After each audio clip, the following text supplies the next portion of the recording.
Ayo, what's good, beautiful people? Welcome back to another Ever Crisis video. And today we will be taking on Bahamut EX, or more specifically Bahamut EX1, since I have not yet taken on EX2 and not even sure if I could. Regardless, this will be a guide on being able to take down the Bahamut EX1 fight.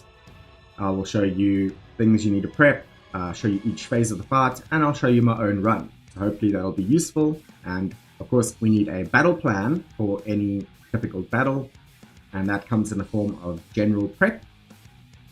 In general, you want to have your entire party around 10k HP if possible, and some magic defense would be nice as well. You also need to sort of understand the phases of the fight. You'll understand what I mean once you attempted the fight a few times. There are kind of phases to it. Then you need to be able to mitigate both magical and physical DPS. And for magical damage, you need an AoE magic defense buff. And for the physical damage, you need a single target physical defense buff. AoE heals are also always nice, but not completely necessary in this fight, depending on your setup. Finally, use your limit breaks as soon as they come up, unless of course there are higher priority things to do, like debuffs and buffs that you have to get off. Moving on to my team, has about 240k power. I have Sephiroth as my DPS, and Lucia and Cloud are backing him up. So for my Sephiroth build, I went with his Dark Harbinger outfit for the extra boost HP. I went for his standard limit break, and I went for Dark Heavens as my main source of DPS. Alongside Dark Heavens, I have Nameless, and you might wonder, if I'm using Nameless, why am I not using the magic attack setup with the edged wings and the frost outfits? Well, that's a good question. Honestly, I did do one run of that and it didn't work out so well for some reason. I messed up somewhere, and this setup has worked perfectly fine for me, so that's why I'm using it. Nameless is there for a specific reason that I'll get onto a little bit later in the video. Other than that, he's got some stat sticks, and he has a single target cure as well. All of my characters are going to have a single target cure in this one, because I didn't bring any AoE heals myself. The sub-equipment give him wind potency and some defensive stats, or R abilities. So he ends up with boost HP level 6, boost physical attack level 7, magic defense level 3, which he gets from the Bahamut Knuckles, and then he has wind potency level 7. His stats are about 3.3k physical attack and almost 11k HP. And then supporting him is going to be Cloud. This is obviously not a DPS Cloud, because he has 11k HP and only 2.1k physical attack. I used his Zidane's outfit just for the extra HP. And for his weapons, I'm bringing the Butterfly Edge for physical defense increase to a single target, so I can deal with his physical attacks. And I'm bringing Bandage Sword for AoE magic defense, and that deals with his magical attacks like Mega Flare. Same thing here with the materia. Cloud has 2 stat sticks and 1 cure materia. That's pretty much it, except for his sub-weapons, where I brought Centipede for a little bit of extra heal and buff duration, Bahamut Rapier for the magic defense, and finally Glare-Reed just for a little bit of extra offensive power. That leads him with a pretty weird R ability setup, but it's boost HP level 8, physical attack level 3, magic defense level 3, heal level 3, a few other things, and then limit break potency level 4. And that is it for Cloud. My other supporting character is going to be Lucia. Barrett is also pretty good in the spot that I use Lucia, but because I had her mad minutes at OB6, it worked out pretty good for me. Same thing here, she's got about 10k HP and she has a decent amount of physical attack stats. I bought Vivi's Garb because it's 2 of the best stats for this fight. And as I mentioned, Mad Minute, because it's OB6, it gives me instant high potency magic attack debuff. Barrett can also be good here with Solid Bazooka if you have that. I also brought her Bald Eagle, but I'm not going to be using its ability. It is literally just there because it's my best weapon, gives her a bit of extra stats and boost P attack. Materia, pretty much exactly the same thing. 2 stat sticks for HP and a cure. Then Crystal Gloves for HP, Pillar Hornet for some offensive power, and Heavy Vulcan for magic defense. She ends up with boost HP level 6. Excuse me, P attack level 6, magic defense 4, and physical ability potency level 6. And that is pretty much the team that I'm using. So you can see I do have a prioritized HP and magic defense a little more than most of the other things. And as I mentioned, I'm using Nameless for the 2 ATB Telluric Fury, and more on that in a bit. So for phase 1, you want to be able to mitigate magical damage, because as soon as the fight starts, or very soon after, he's going to cast Mega Flare, and you want to be ready to survive that. In order to do that, you need to debuff both his magic attack and buff your own party's magic defense. Now, that buff and debuff need to be on separate characters, because if they are both on the same character, you are not going to have enough ATB or time to get it all off before the Mega Flare kills your team. But that is what you want to do in the start. Debuff his magic attack as fast as possible and buff your magic defense as fast as possible. After the first Mega Flare, you want to heal and prep for the second Mega Flare, where he will have a power bar that you need to deplete. You could do this by doing damage, and that'll lower the damage of his second Mega Flare. And because this power bar, he counts down from 5 to basically 0, but actually I think it gives you a little bit of time. You can use that time to heal up, buff yourself, debuff him, whatever you need to do. Just make sure you deplete the bar before his countdown hits 1 or 0. And then he also does an AoE flare type move that lowers your magic defense, so stay on top of that, counter it by constantly raising your magic defense when he does that. Then you will be ready for the second Mega Flare, and you should be able to tank that as well. And that is pretty much phase 1. Let's take a look at how I did it in my run.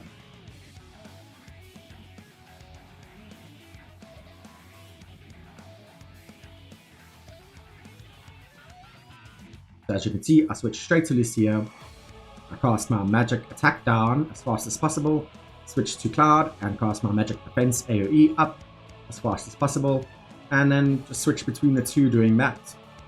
So as soon as she's got 4 ATB, another M attack down debuff. Same thing with Cloud and physical defense. And then I managed to get in one more magic attack debuff just before his Mega Flare goes off. Of course, defensive stance, and you should be good to tank it.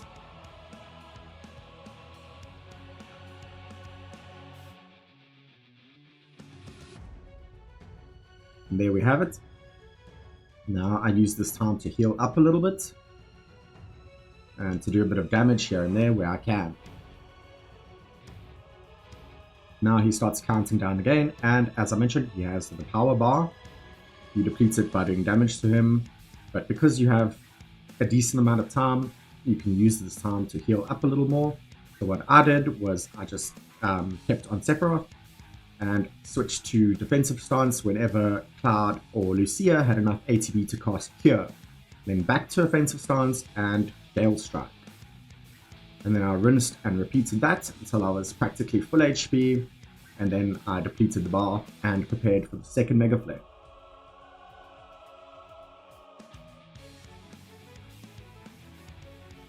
After this bar is depleted, he's going to use a stance that once again lowers your magic defense and raises his magic attack. So you want to have ATB on your magic attack debuffer and your magic defense buffer ready to go. And as soon as you see his buffs come up and your debuffs, then you want to obviously mitigate those.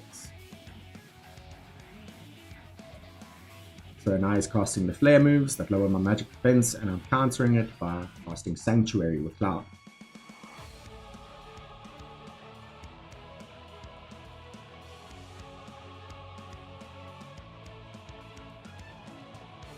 My limit breaks are up, so I use them instantly.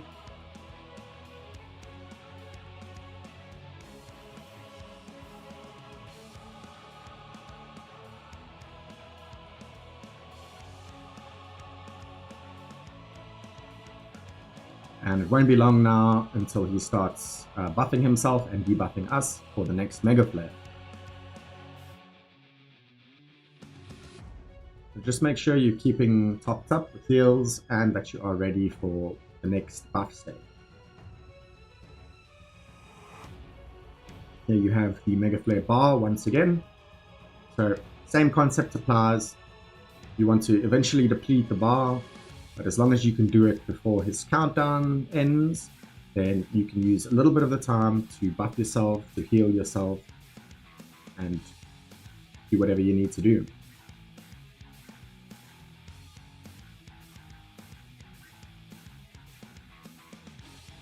There it is, Flare Aura, and I immediately start debuffing him and buffing my magic defense.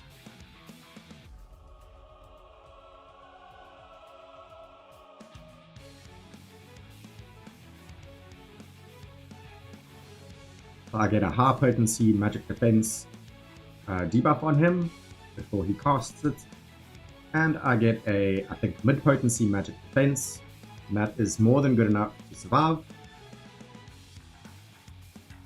And that is pretty much the end of what I call phase 1. So let's take a look at phase 2. This is where you want to actually avoid healing initially after the second Mega Flare.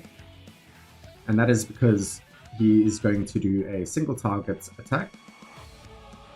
Now, of course, you do want to top up those that are close to death, but other than that, I wouldn't use all my ATB to heal, because you need to prep for Dive Bomb, and Dive Bomb is a single target powerful attack, physical attack, that targets one ally, it locks onto them, so that's why I say avoid healing until you're locked on, and then you can heal the character that has been targeted to full. And you also want to raise their physical defense as much as possible. So preferably high potency, 3 stages is where you want to be before the Dive Bomb goes off. So just a reminder, after Mega Flare, don't heal up too much except for characters that are close to death. You will do some normal attacks, so make sure you do stay topped up for that, but you don't have to go to full. Then heal the targeted character, raise his physical defense, tank the Dive Bomb, rinse and repeat. Once again, heal the targeted character and raise their physical defense.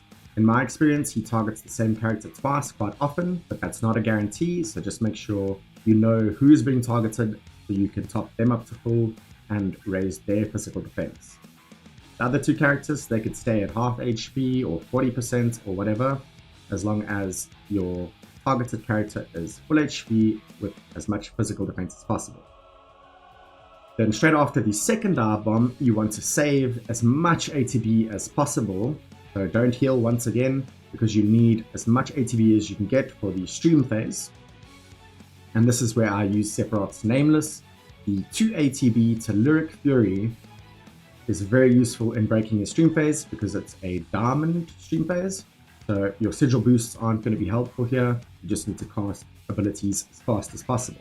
And a 2 ATB ability works really well here. So it is a bit of a specific strategy that I used, but hopefully you can benefit from it as well.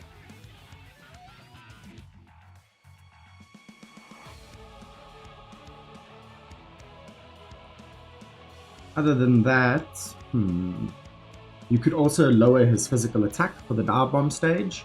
I didn't bring any physical attacking debuffs, I just brought physical defense, and that was enough. So if you can fit it into your build, you can bring physical attack down to make it even more likely that you survive the Dive Bomb. As for the stream phase, if he gets his move off from the stream phase, it will one-shot a single character because he instantly maxes out his physical attack, doesn't give you a chance to debuff him, and then he one-shots a single target.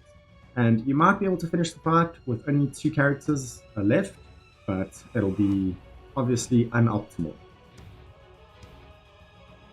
I think that is about all that I can say about phase 2. Do not heal up instantly after the Mega Flare. Only heal up the character who's being targeted, and the characters who are close to death, because he will do some normal attacks here and there. And then physical defense on the targeted character. Let's take a look. As you can see, I only heal up characters who are on the red. And then I do a little bit of damage here and there, just waiting for the lock on. And there you see Cloud is being locked on. Now I know. Now I'll go to defensive mode and heal up for Cloud. Get Cloud to full. And then, so use the character with the physical defense buff to obviously buff his physical defense, and use the other two characters to heal him up to full. Then you should be able to tank the dive bomb.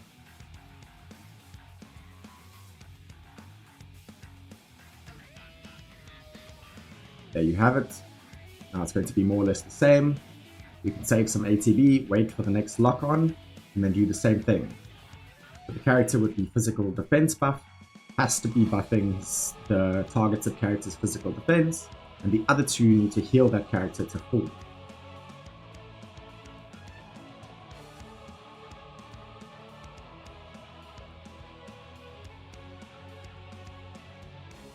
As you can see, my Cloud is nearly full HP, his physical defense is up by 3 stages, and now he can tank the next dive bomb. Now this is a super important part. After this you might be tempted to heal, but don't heal, save your ATB, because very soon he'll use Unity Aura, and after the Unity Aura, not very long after that, he will go into a stream phase, and that you need to break as soon as possible. As I mentioned, it's Diamond Sigils. And a little tiny trick is that you can kind of plan it, so it's not long after the Unity, so you can kind of try to time it so that you start attacking just as the stream phase comes up. As you can see, my strategy was to spam the 2 ATB Telluric Fury, and that was just enough to break the stream phase.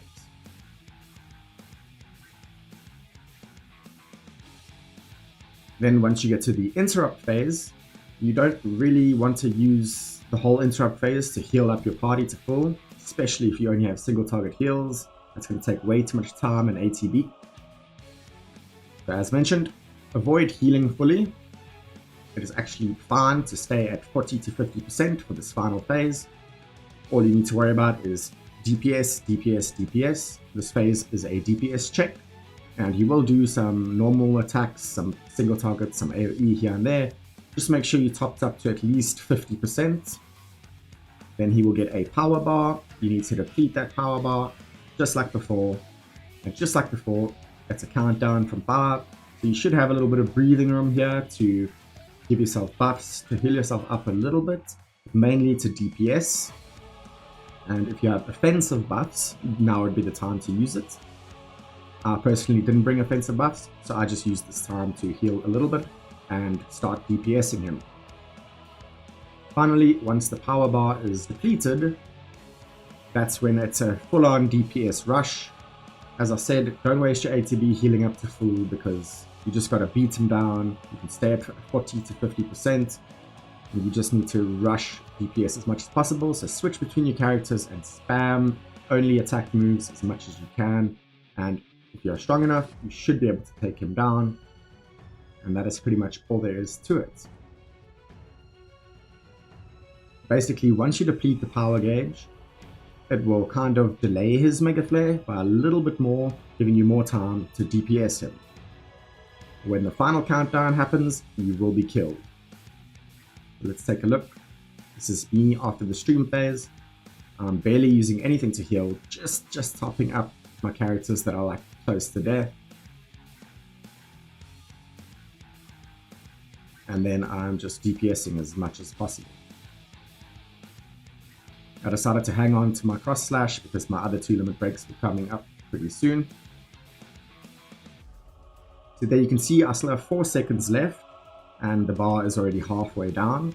So if I had some kind of offensive buffs, I could take this time to actually apply them, raise my physical attack, magic attack, whatever.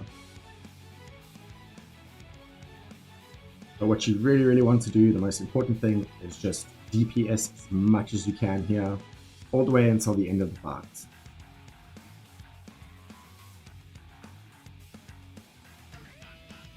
So with these limit breaks, his bar is going to be depleted, so that initial countdown will stop, but not long after this, he's going to start a new countdown, and at the end of that countdown, he will instantly raise his magic attack to max, giving you no chance to debuff him, and he will wipe your party.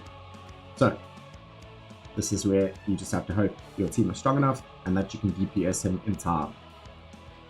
I get very close, but I managed to do it, as you will be able to see. There he's counting down on 5, and I managed to kill him when he gets to about 1.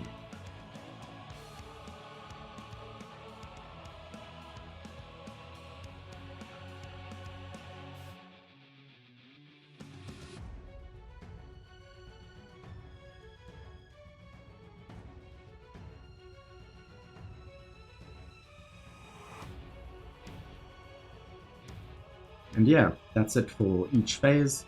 So I hope that wasn't too confusing. I hope it helps you. I'll try to do a little quick summary. The first phase is the magic DPS phase, where the main thing you have to look out for are his 2 mega flares. You need to debuff him's magic attack and buff your own magic defense as fast as possible. Then you should be able to survive the mega flare. Heal up, rinse and repeat. Then phase 2 is after the second mega flare. Don't heal up all of your characters. Wait for him to lock on to a character, then heal that character to full and raise that character's physical defense to full so that he can tank the dive bomb. Then of course rinse and repeat for the second dive bomb. And that is pretty much close to the end of phase 2. You want to make sure you have lots of ATB and enough low-cost skills to break his stream phase, and then basically just finish him.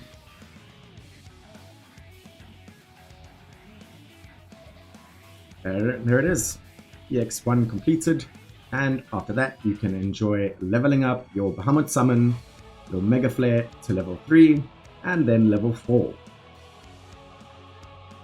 Thank you once again so much for watching, and I'll see you in the next one. Bye-bye.